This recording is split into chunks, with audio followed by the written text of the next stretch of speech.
Welcome to another edition of the Independent Creator Podcast. And tonight, we're actually going to be discussing some topics that some might deem dark and mysterious. That's right, we're talking about AI. I know, AI has pretty much been the de facto topic of many different places and websites and podcasts and discussions pretty much everywhere. You can't avoid hearing about AI. I'm bringing AI to you guys as well. So tonight, let's actually dig into a little bit why AI might be important for your workflow procedures, and not to be really afraid of it, because AI is not going to take your gerbs. It's something that if used correctly, it can help you make your podcast as editing or your video editing process, cut it in half, pretty much go from, like, it usually would take you an hour to something like 30 minutes or 20 minutes, because it can do a lot of this repetitive stuff that you would have to do. AI can take care of it for you.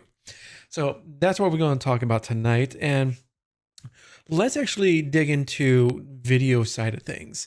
Now, there are a lot of different things out there that help you with editing your video. And most of those are like what's called Word document or text type of editing. That is, what I mean by that is like Descript. Descript is a very good example of that, where you can record or upload your video podcast or your video into Descript, and what it'll do is go through your file, take out all. You can have it take out all the silent parts, the ums, uhs, the filler words, pretty much, and you can go through and edit as like you're editing a Word document. It's actually pretty cool, and I have used it in the past, and it does take some.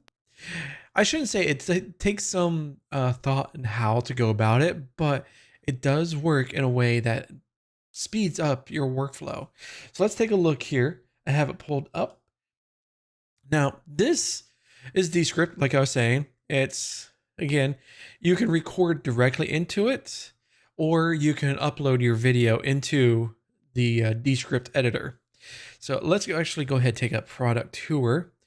And like with anything, you have your video player, you have the timeline there at the bottom. On the left side is a transcript of what is in your video. And you can go through there and take out a whole entire section. And what Descript will do will truncate, or pretty much what's called in the biz, a ripple delete. Will take that part that you had just deleted and take it out and move everything up to that point. So your video becomes shorter. And there are all different ways that you can go about this. You can actually export it to YouTube. You can export it to like a video file that you can actually use into DaVinci Resolve or Premiere Pro or anything like that. And further editing, and you can do all sorts of different things with it. But basis of this is AI. Well, it will go through your entire video file or even audio file, really. And the nice thing, well, I should preface this with that it is nice to say, but the thing is, there is also another element that if you had messed up, let's say you had a paragraph that, it didn't quite fit, or you wanted to do something different, you can type out what you want it to say and insert your digital AI voice into it. Now, I know some people saying, well, that's like on the edge of creepy town. Yes, I can say that is on the edge of creepy town. You can have it learn your voice mannerisms, and how you speak by going through a script and reading the script, and have it record and then send that off to the Descript's servers to go through your AI process and pretty much make it sound like you are speaking the words, whatever you type. Now, there are also some examples that are in there as well that you can use for free.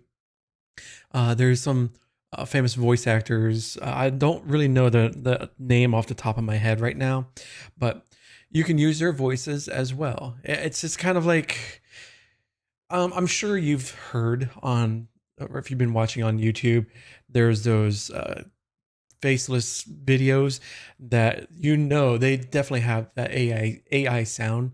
How their speech pattern is like, oh, and it's also going to be a very good time at, and the pilgrims, and you can tell because it's just the tone, the connotation of everything, and the way that it speaks doesn't really sound like human-ish. I know I go that route too, but at least I'm human last time I checked. But Descript is a very powerful tool that you can use. Now, Descript is not the only thing that you can use for um, taking care of video files and going through the process of editing as like a Word document. You can do that in the paid version of DaVinci Resolve. I believe it's like $300, but it's a one-time payment that you don't really have to worry about anything else. It's not a subscription, Adobe. But there is that fact that you can use DaVinci Resolve, a video editor, to go through and edit in a Word document style. You can also do the same thing in Premiere Pro. Of course, that's like a $20, $22 monthly subscription for Premiere. But the aspect that you can use AI to go through, and that is like a very thin definition of AI. Yeah, it's going through your transcript and pulling stuff out that you can go in and cut out even further. But there are other aspects. A lot of people, especially in the gaming live streaming space, they'll use a service called like CapCut, or there's another one that's just coming out. It's still in a waiting list that it's not really fully fleshed out or available publicly. River.com, I think it is, where it uses AI to go through your live stream video, and I'll pull out all the clips that you would think that it would be, or actually it would think that would be interesting, like clutch gameplays or headshots, or last man standing or anything like that. That kind of service had been around for years in the form of AthenaScope. And if you've been a live streamer since probably before COVID times, AthenaScope actually was the de facto AI clip generator that was out there. And it actually did a very good job. What it would do is go through all of your live stream, like how many hours that you went through, and basically also say, I was playing Overwatch. So it knows what to look for, like victories or defeats, or kills, deaths, and stuff like that. And it'll put little snippets as little clips that you can go ahead and take out and put on like TikTok or Twitter or wherever that you wanted to do that. And what it would also do smartly was take those clips and putting it into like a 2 or 3 minute montage with a DMCA free soundtrack, pretty much, that you can say, oh, this is like a montage of my best clips for this week, that you can post on your social media network. So unfortunately, I'm not really sure why AthenaScope actually disappeared, because it was just for some odd reason. It was 1 week, it's like everything was going great, and then they posted out on a tweet that we're closing up shop. And the next month. And if you want to save anything, well, now's your time to go in and download what you got. And unfortunately, there wasn't really anything out there that was at that level that AthenaScope was taking part in. And only a couple years later, CapCut came in with AI, or actually I should say AI came into CapCut. And then we have River, and we got some other places out there that are part of what you would think AthenaScope was, and maybe also improved on the initial format of what AthenaScope offered. So there are a lot of things that AI is capable of doing that it's not this doom and gloom thing that a lot of people that you see on social media or anywhere else that, oh, AI is taking your jobs. It is the worst thing out there. And well, it can, and when used incorrectly, but that's the thing is that it's just like with any tool. You can injure somebody with a hammer or a saw or kill them, but the thing is, it's a tool that's designed to do one thing: cutting wood or cutting material, and that's all it knows. That's all it's built and designed for.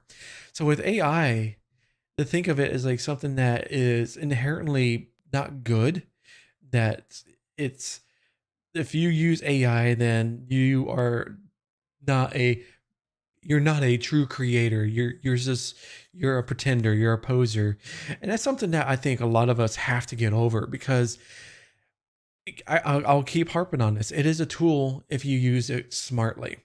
Like I mentioned, CapCut. CapCut basically will do what you want it to do. Take your videos and put it into like 30 seconds or 60-second segments that you can take, edit to make sure that you have to go through and make sure what it produces fits your brand, your lifestyle, and what you are wanting to put out there. Just don't take it, say, oh yeah, it's good, and I'll just go ahead and upload it to TikTok, and that's it. I don't have to do anything else. It does all the work for me. You still got to put in some work. It's just don't be lazy.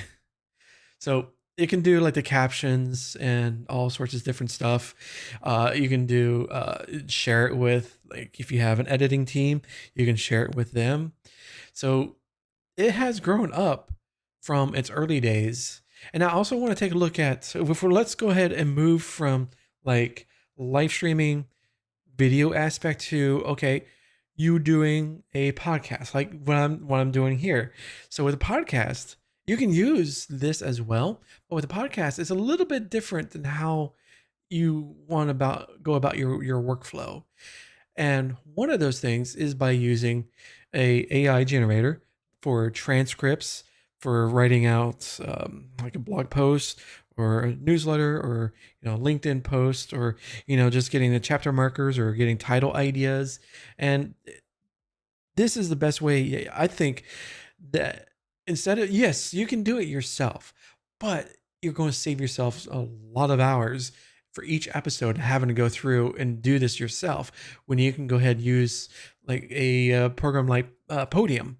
Podium will take your file, your audio file, and I'll go through its AI thingamajig and say, okay, this is what comes out. And we'll do a transcript. It does a episode summaries. It gives you keyword listings that you can use on, YouTube. And if you post it up on your YouTube channel or anywhere else. So yeah, episode summary. It also does different show notes that it gives you different options for show notes. I think, yeah, it gives you 3 different versions of what it thinks that your episode was geared towards. Let's say for this episode, it'll give me like a casual type of flair to it. And then another option would be more friendly. And then another one would be like a professional style. So you can choose which kind of show notes or episode summaries that you want to choose to post up on your episode guide or within your episode description. So it does a lot of different things.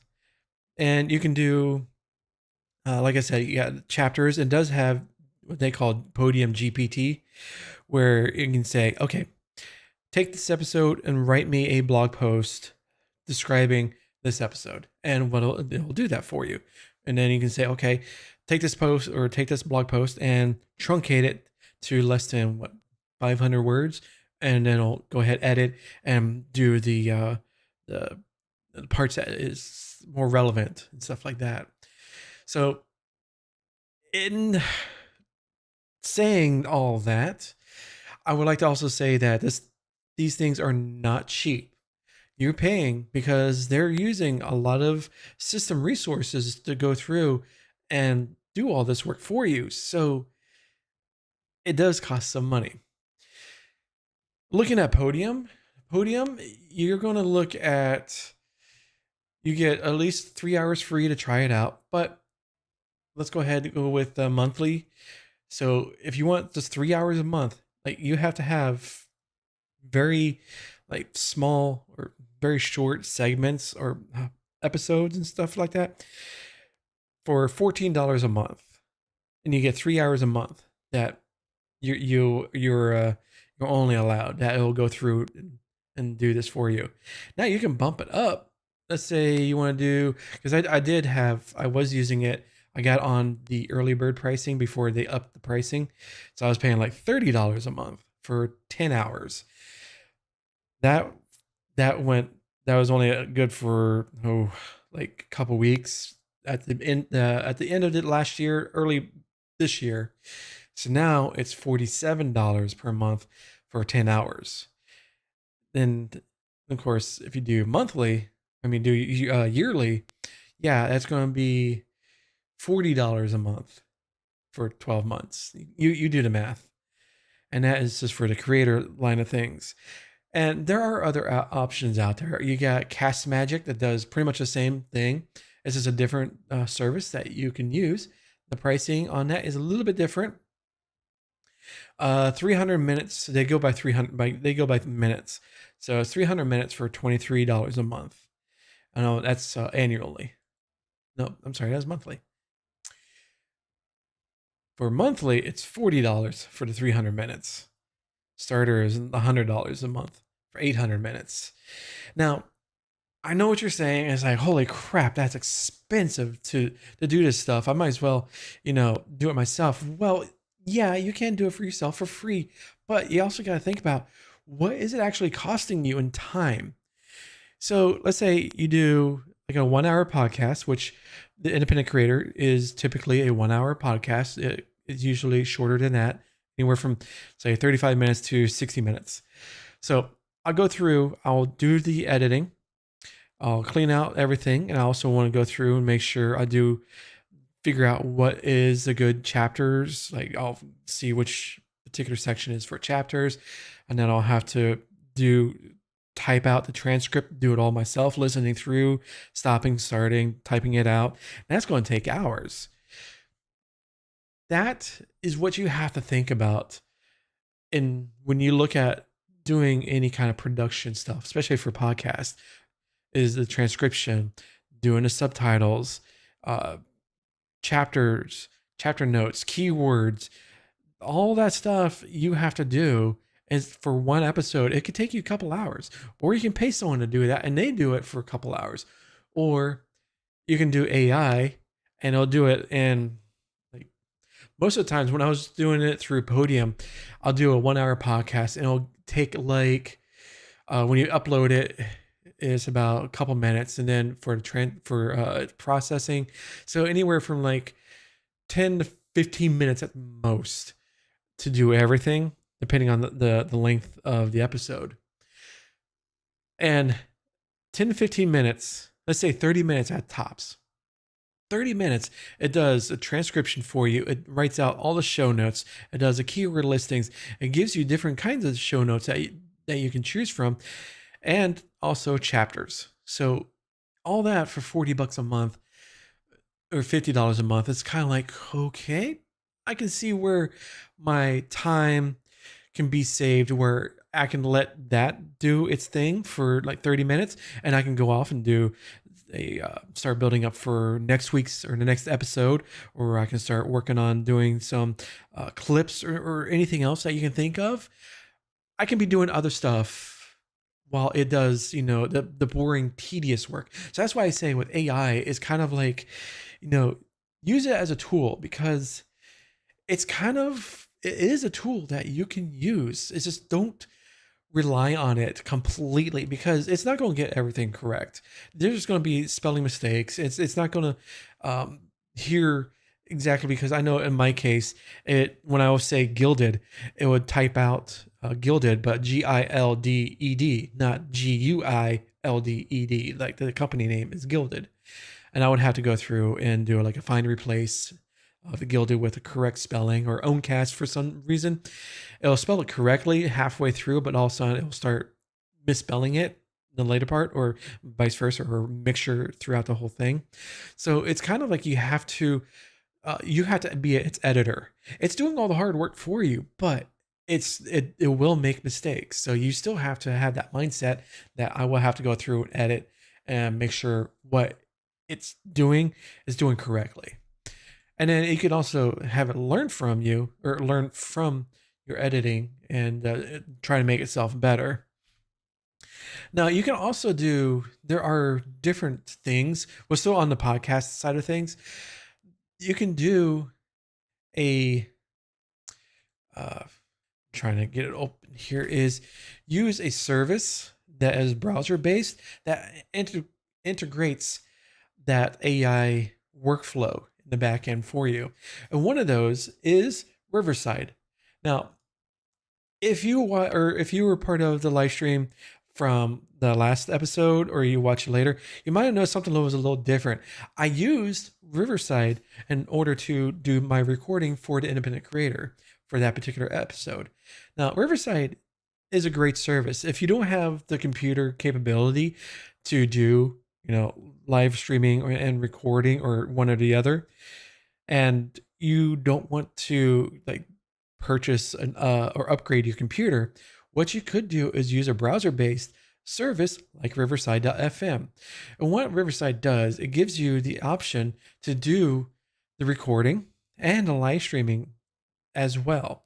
And the nice thing that with Riverside is that you are producing a product that you can set out there for, let's say, for the live streaming, but it also uses your computer resources to do a higher quality recording that eventually gets uploaded to your account. One of those things, it does also utilize AI, but I'll get that in just a moment. But you can set it up where you can stream by using your computer's, let's say if you have a laptop, you use your laptop's camera and you have a $30 Wi-Fi microphone. Just plug it in USB into your computer and use that. That's all you really need to do a great podcast. And that's a lot of people are thinking, or they get hung up on, is like, I have to have the latest and greatest. I have to have a $2,500 camera set up with the correct lens. I need mounting, and I need a $400 Shure SM7B, and that needs to be plugged into a Rodecaster Pro 2. I need all this stuff. No, just stop. Really, you don't need all that stuff. You just need a camera. You don't even need a camera if you don't want that, but you can use your phone, you can use your laptop or your computer's camera, or pick up a C920. They're cheap. Just pick one up. They're less than $100. Sometimes less than $50 if you buy it from Facebook Marketplace. But the thing is that you don't have to have the latest and greatest, and you don't need to have the latest and greatest computer to run all this. You can have just the normal computer. That's it. Because all of the processing and most of the recording, especially in Riverside's case, is done on their servers. So with AI, going back to AI, it does the transcribing for you. It gives you all the transcription of your episode after you're done recording.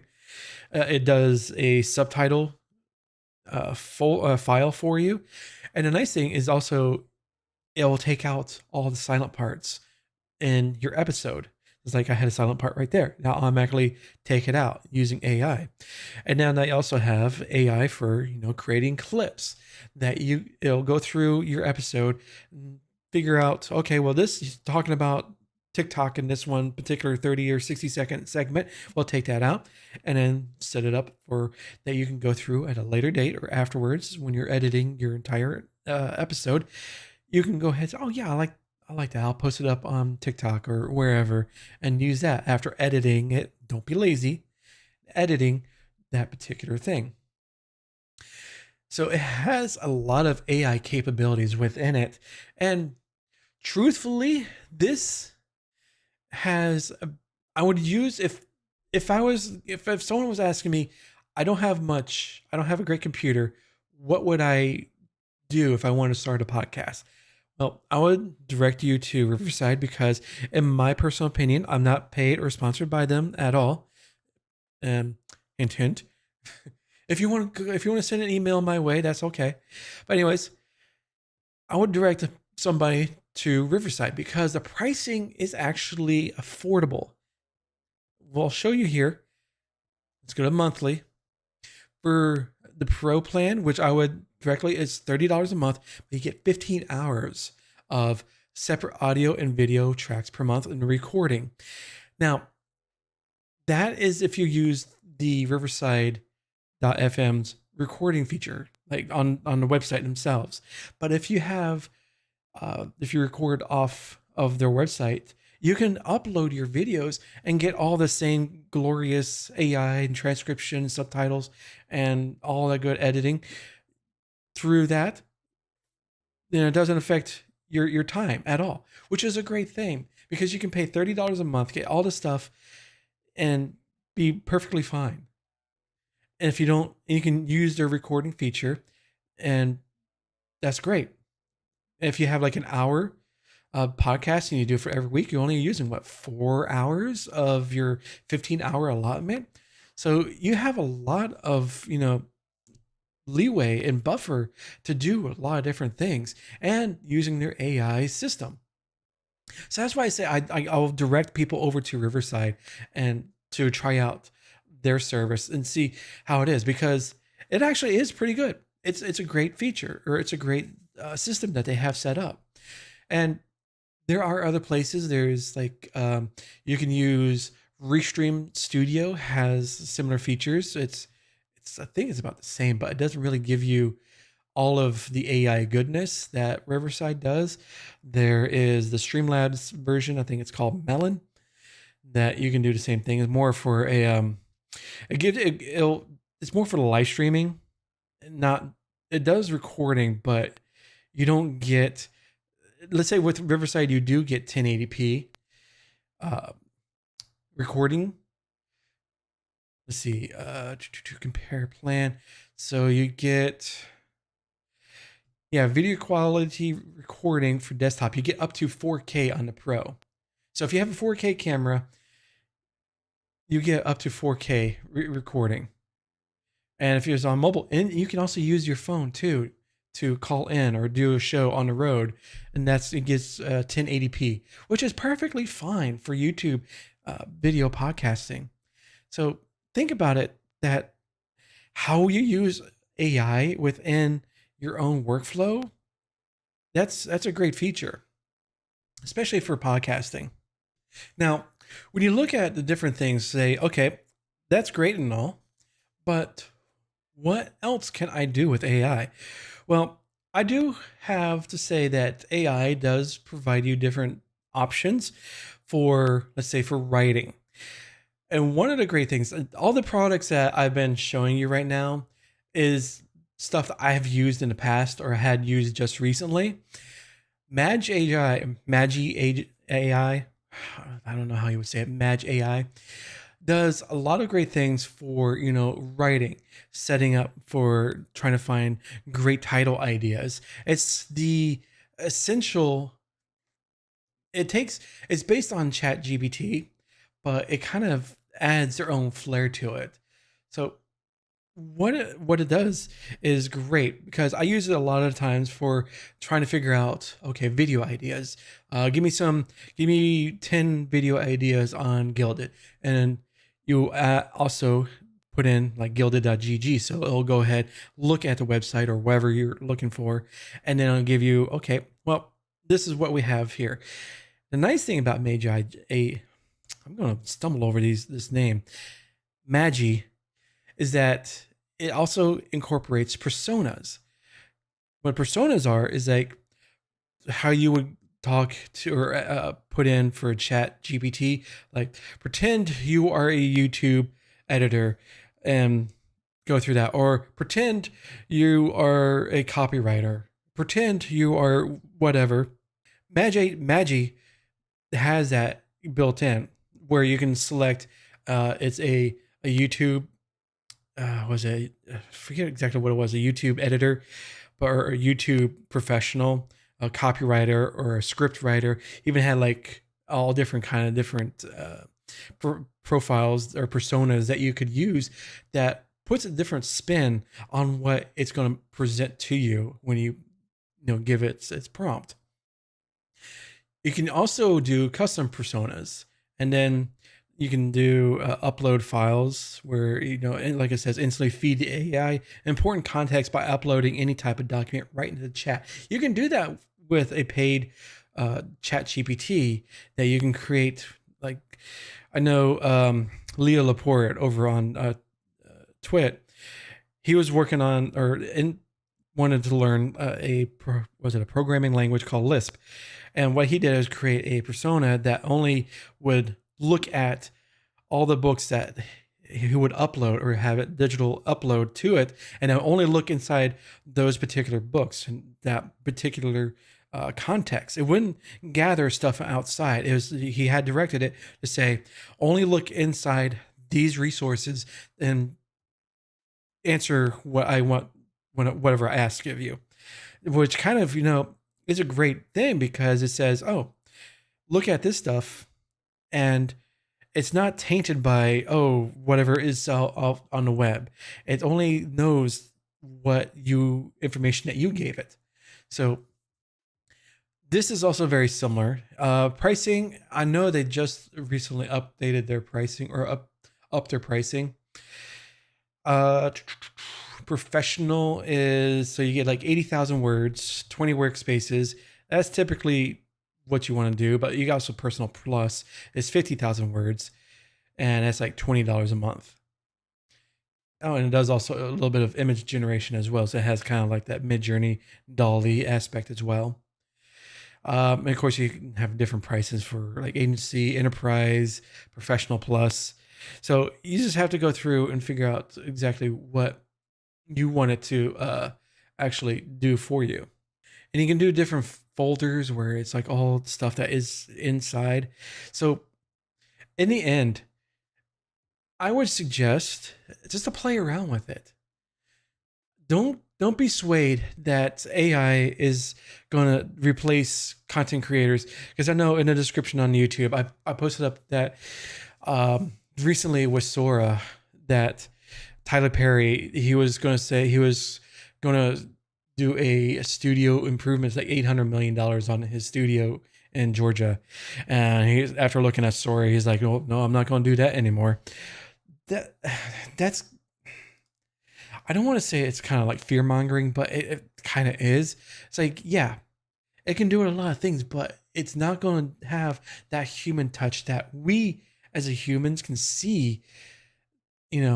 The picture, the portrait of this person has 6 fingers, when I know they don't have a 6th finger, not the 6-fingered man, and prepare to die. But we know that going into 2024 and then the future here, that AI is just going to get better and better. Look at the past, not even 10 years. It's been let's say 5 years with AI, and how much it has leapt itself every year going forward. And it's just like, well, yeah, it's just going to get better and better. If we use these as tools to make our workflows faster, and we can have AI work on, the boring, tedious stuff that we would normally spend hours and dreading on going through it. We'll let AI do it in 20, 30 minutes while we'll go through and set up like another episode, or we'll be working on a script or doing something else that normally we would be bogged down and have to set out. It's like, because you got to think about it. AI can do all the stuff that we can do, but it's not better. It's just that it can do it. And that, yeah, we'll still have to go through and make sure that what it's producing is, good enough quality that we'll give it a pass and say, okay, what you have produced is something that we'll post out that, we're proud of posting out there. And just recently, YouTube has just today, or no, yesterday. Uh, Anything that you post up on YouTube video now, if you use AI for any kind of image generation or any video aspect, you do have to mark it as AI generated. That because yeah, there is a large proportion of the audience or the people out there that yeah, I understand that they have a fear of what AI is capable of, and yes, it is something to fear, but don't let it dictate how you interact with the rest of the world or how you interact or create your own content. Have fun with it. Try different things. But I can see with like the deep fakes and how I was just I think it was on Threads, and someone had posted up how it can change out the words of this little clip in a movie.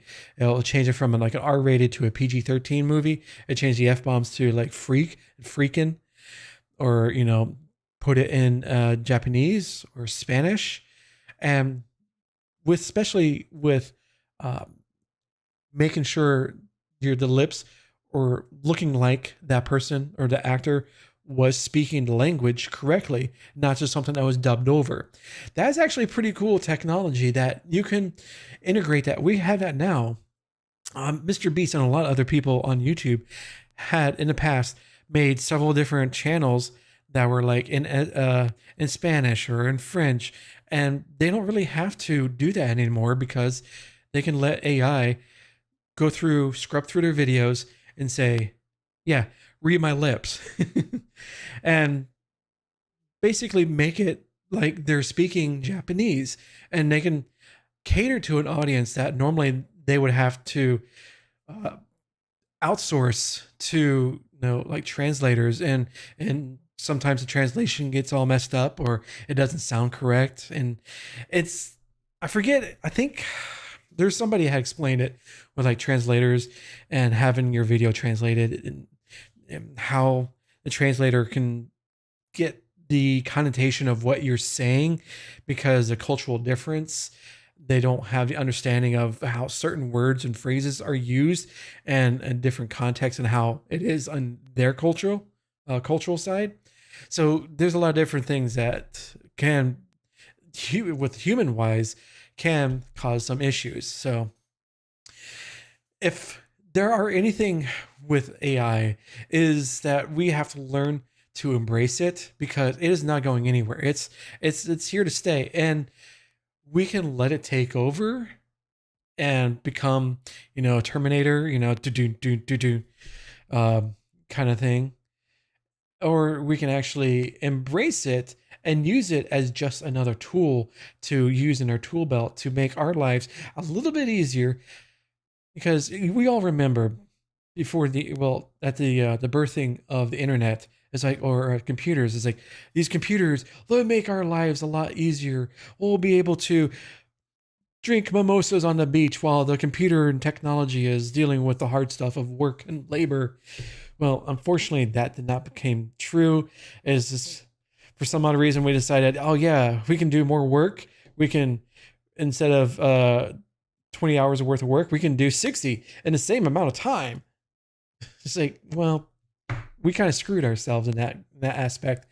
So hopefully smarter people than I would take the reins, use AI as more of a tool to try to make our lives a little bit easier, try to offload some of the stuff that we usually would do. Well, again, I know I kept saying this, is edit, make sure, overlook what the AI is producing just to make sure it's correct. But I always want to say that I use AI in my workflows. I use it constantly for writing out, figuring out ideas, titles, and doing descriptions where I can go through and have it read my transcript and say, hey, take this and summarize the transcript. Okay, fine, I'll do that. And I'll say, okay, now put in time codes for the YouTube video. Give me a keyword listing or comma. What is this? Write me a comma separated keyword listing for a YouTube video with under 500 characters, and it'll do that for me. And of course, yeah, I have to go through it because it'll misspell stuff. Hell, I misspell a lot of stuff. I'm not perfect. Neither is AI, but we can use that to make our lives a little bit easier. And if anything of all of this, my rambling tonight, is to say, AI is not to be feared. Just use it to help yourself to make better content than you normally would do, and to not overburden, burn out, and to make better content. That's all I'm saying.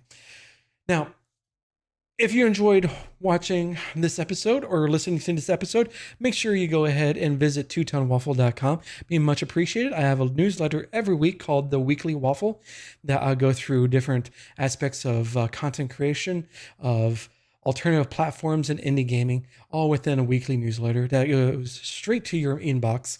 And also, I would love it if you would write a review or put a review on Apple Podcasts. It'd be anything that you want, like a single word. Maybe let's say, let's do a word like whatever, apple, or poop. Give a poop emoji, or I don't care, something. Let's write a review, please. But anyways, thanks for watching or listening to the Independent Creator Podcast, and I'll see you next time. Later, taters.